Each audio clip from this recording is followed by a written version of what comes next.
So which one it's the question? The question is which of the following is not a mode of radioactive decay? तो इस question में ये पूछा जा रहा है कि इनमें से कौन सा not a mode of radioactive decay का मोड नहीं है. Let's discuss the concepts.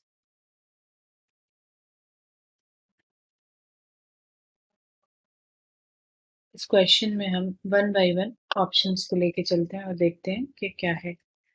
पहला है पॉजिट्रॉन इमिशन.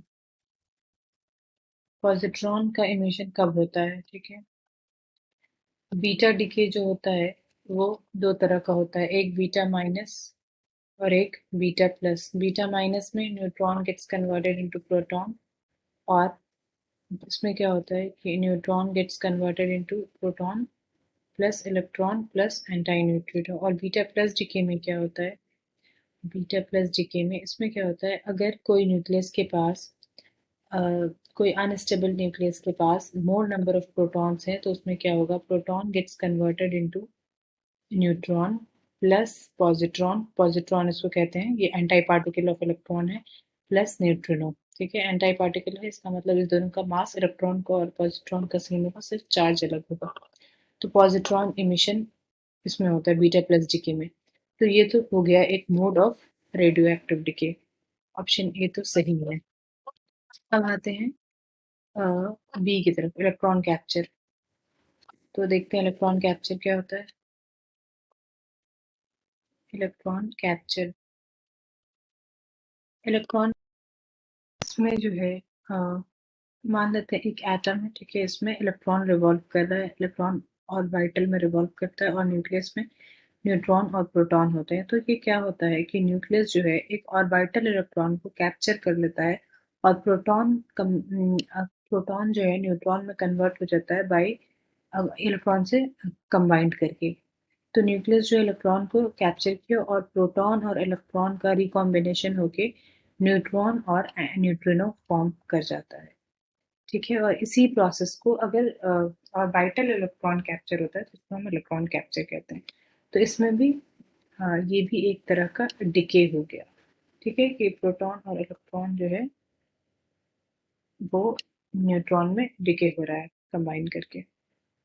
अब तीसरी चीज आती है फ्यूजन.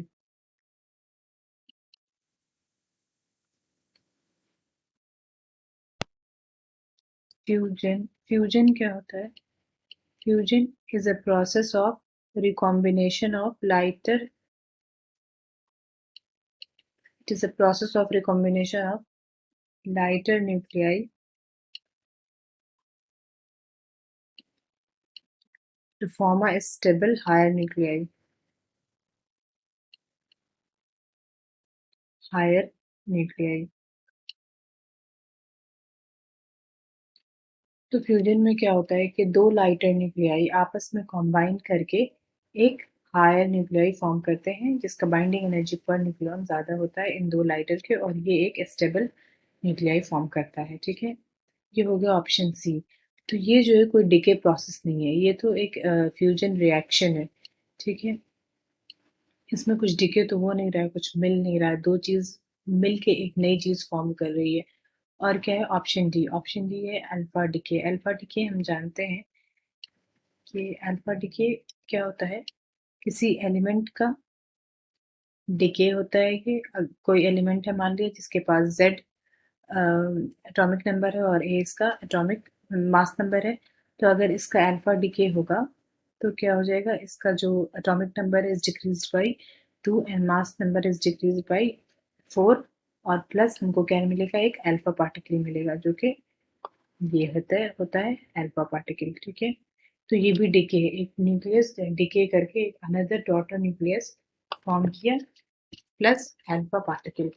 ओके, तो इसमें जो होगा not a mode of radioactive decay, इसमें option C will be the correct option. I hope you will get it. Thank you.